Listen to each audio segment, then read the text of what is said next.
دا د خوست ولایت مرکزی دارالیتام ده. د همدغه دارالیتام مسؤلینو او استادانو له لوري د قرآن عظیم الشان د حفظ او تجوید په برخه کې 15 تنه فاضلان فارغ او د دستار فضیلت پګړي ورپسر شوي.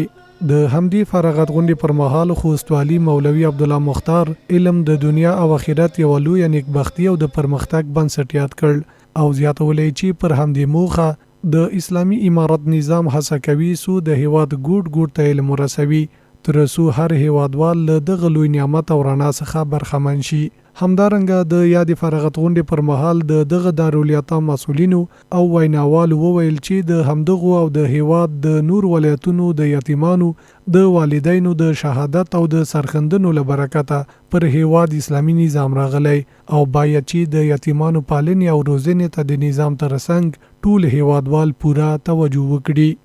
د زده کړې په برخه کې د تحفیظ القرآن سره موږ الحمدلله عصري علوم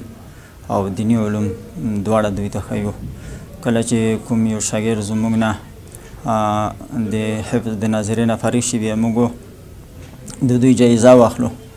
او د دوی په مشوره باندې بیا حفظ القرآن شعبې ته بعضې ابتدایي کتابو درسي ته انتقال کړو او کوم چې د حفظ نه فارغ شي بیا وروسته د هغې نه موږ ابتدایي عصري علوم ورسره بیا داسې تدریجا ابتدایه درجه بیا متوسطه درجه بیا اوله درجه بیا ثالثه او ثانیه او ثالثه او خامسه